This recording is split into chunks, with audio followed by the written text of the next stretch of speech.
जय श्री राधे सभी भक्तगणों को। आप सभी भक्तगण एवं भगवत प्रेमी जनों का हमारे चैनल द गुड लाइफ में हार्दिक स्वागत है। आज हम बात करेंगे श्री मानस में नाम वंदना के बारे में। श्री सीताराम वंदना।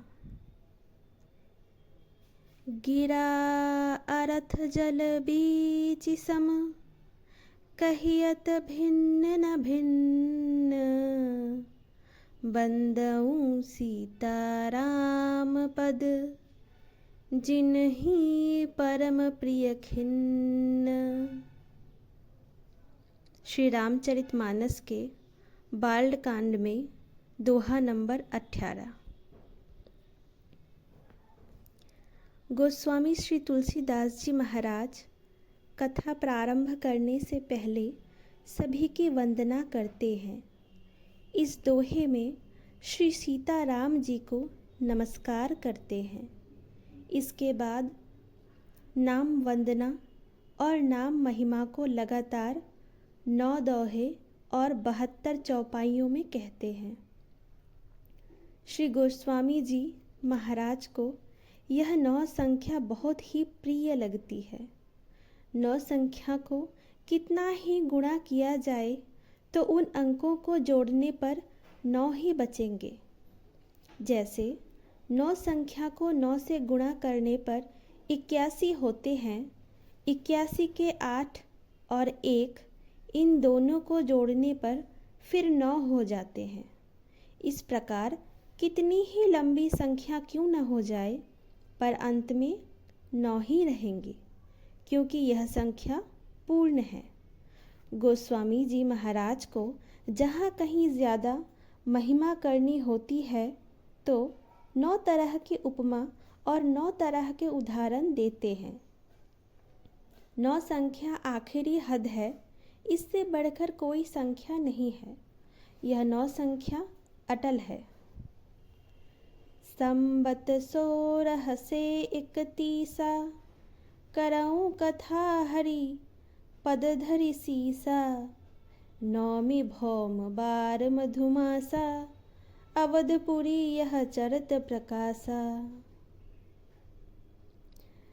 राम जन्म तिथि बार सब, जस त्रेता महाभास, तस 31 मह जुरो, जोग लगन ग्रहरास। भगवान श्री राम ने त्रेता युग में चैत्र मास शुक्ल पक्ष नवमी तिथि मंगलवार के दिन शुभ मुहूर्त के समय अयोध्या में अवतार लिया। भगवान के अवतार के दिन जैसा शुभ मुहूर्त था, ठीक वैसा ही शुभ मुहूर्त का संयोग संवत 1631 में भगवान के अवतार के दिन बना। श्री गोस्वामी जी महाराज ने अयोध्या में उसी दिन श्री रामचरितमानस ग्रंथ लिखना आरंभ किया। जब तक ऐसा संयोग नहीं बना, तब तक वैसे शुभ मुहूर्त की प्रतीक्षा करते रहे। यहाँ 18वें दोहे में श्री सीताराम जी के चरणों की वंदना करते हैं। श्री सीताराम जी की बहुत विलक्षणता है। जिन्हीं परम प्रिय खिन्न। दुखी आदमी किसी को प्यारा नहीं लगता। दीन दुखी को सब दुत्कारते हैं, पर सीताराम जी को जो दुखी होता है वह ज़्यादा प्रिय लगता है। वह उनका परम प्रिय है, उस पर वे विशेष कृपा करते हैं। उन सीताराम जी के चरणों में मैं प्रणाम करता हूँ। श्री सीताराम जी अलग अलग नहीं हैं। इस बात को समझाने के लिए 2 दृष्टांत हैं। जैसे गिरा अरथ और जल बीची कहने का तात्पर्य है कि वाणी और उसका अर्थ कहने में 2 हैं, पर वास्तव में 2 नहीं 1 हैं। वाणी से कुछ भी कहोगे तो उसका कुछ न कुछ अर्थ होगा ही, और किसी को कुछ अर्थ समझाना हो तो वाणी से ही कहा जाएगा। ऐसे परस्पर अभिन्न हैं। इसी तरह जल होगा तो उसकी तरंग भी होगी। तरंग और जल कहने में दो हैं, पर जल से तरंग या तरंग से जल अलग नहीं है, एक ही है। गिरा और बीची ये दोनों स्त्रीलिंग पद है। अर्थ और जल ये दोनों पुल्लिंग पद हैं। ये दोनों दृष्टांत सीता और राम की परस्पर अभिन्नता बताने के लिए दिए गए हैं। इनका उलट पुलट करके प्रयोग किया गया है। पहले गिरा स्त्रीलिंग पद कहकर अर्थ पुल्लिंग पद कहा। यह तो ठीक है, क्योंकि पहले सीता और उसके बाद राम है, पर दूसरे उदाहरण में उलट दिया, अर्थात जल पुल्लिंग पद पहले रखा और उसके साथ बीची स्त्रीलिंग पद बाद में रखा। इसका तात्पर्य राम सीता हुआ। इस प्रकार कहने से दोनों की अभिन्नता सिद्ध होती है। सीताराम सब लोग कहते हैं, पर राम सीता ऐसा नहीं कहते हैं। जब भगवान के प्रति विशेष प्रेम बढ़ता है, उस समय सीता और राम भिन्न भिन्न नहीं दिखते। इस कारण किसको पहले कहें और किसको पीछे, यह विचार नहीं रहता। तब ऐसा होता है, श्री भरत जी महाराज जब चित्रकूट जा रहे हैं तो प्रयाग में प्रवेश करते समय कहते हैं, भरत तीसरे पहर कहाँ कीन्ह प्रवेशु प्रयाग, कहत राम सिय उमगी उमगी अनुराग। श्री रामचरितमानस के अयोध्या कांड के दोहा संख्या 203। प्रेम में उमंग उमंग कर राम सिय कहने लगते हैं। उस समय प्रेम की अधिकता के कारण दोनों की एकता का अनुभव होता है।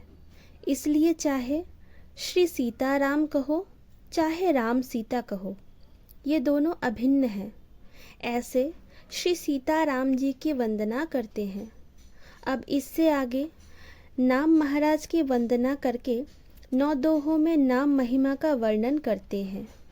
एक नाम जप होता है और एक मंत्र जप होता है। राम नाम मंत्र भी है और नाम भी।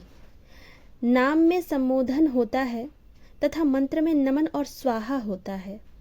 जैसे रामाय नमः यह मंत्र है, इसका विधि सहित अनुष्ठान होता है, और राम राम राम ऐसा नाम लेकर केवल पुकार करते हैं।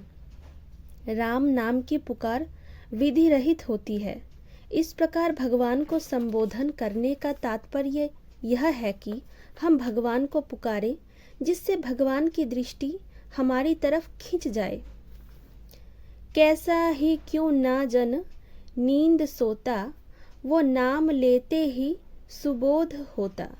जैसे सोए हुए किसी व्यक्ति को पुकारे तब वह अपना नाम सुनते ही नींद से जग जाता है, ऐसे ही राम राम राम करने से राम जी हमारी तरफ खिंच जाते हैं।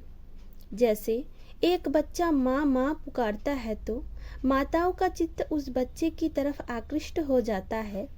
जिनके छोटे बालक हैं, उन सबका एक बार तो उस बालक की तरफ चित्त खींचेगा, पर उठकर वही माँ दौड़ेगी जिसको वह बच्चा अपनी माँ मानता है। माँ नाम तो उन सबका ही है जिनके बालक हैं, फिर वे सब क्यों नहीं दौड़ती? सब कैसे दौड़े? वह बालक तो अपनी माँ को ही पुकारता है। दूसरी माताओं के कितने ही सुंदर गहने हो, सुंदर कपड़े हो, कितना ही अच्छा स्वभाव हो, पर उनको वह अपनी माँ नहीं मानता।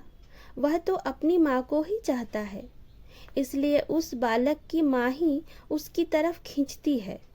ऐसे ही राम राम हम आर्त होकर पुकारें और भगवान को ही अपना माने तो भगवान हमारी तरफ खींच जाएंगे। जब लग गज अपनो बल बरत्यो, नेक सरियो नहीं काम, निर्बल है बलराम पुकार्यो, आयो आधे नाम। जैसे गजराज ने पूरा नाम भी उच्चारण नहीं किया, उसने केवल हे नाथ भी नहीं कहा था, आधा नाम लेकर पुकारा। उतने में भगवान ने आकर रक्षा कर दी। शास्त्रीय विधियों की उतनी आवश्यकता नहीं है जितनी इस तरह आर्त होकर पुकारने की है। इसलिए आर्त होकर, दुखी होकर भगवान को अपना मानकर पुकारे और केवल उनका ही भरोसा, उनका ही आशा, उनका ही विश्वास रखें और सब तरफ से मन हटाकर उनका ही नाम ले और उनको ही पुकारे, हे राम, हे राम, हे राम। आर्त का भाव तेज होता है, इससे भगवान उसकी तरफ खींच जाते हैं और उसके सामने प्रकट हो जाते हैं। तभी तो भगवान प्रहलाद के लिए खंभे में से प्रकट हो गए। भीतर का जो आर्त भाव होता है वही मुख्य होता है। राम नाम उच्चारण करने की भारी महिमा है। उस राम नाम का प्रकरण रामचरितमानस में बड़े विलक्षण ढंग से आया है। तो आज के लिए इतना ही। अगर आपको मानस में नाम वंदना का यह भाग पसंद आया हो तो हमारे चैनल द गुड लाइफ को लाइक, शेयर, सब्सक्राइब करना ना भूलें और बेल बटन को क्लिक कर दें। अगली वीडियो में हम मानस में नाम वंदना के द्वितीय भाग में नाम वंदना के बारे में बात करेंगे। तब तक के लिए खुश रहें। जय श्री राम।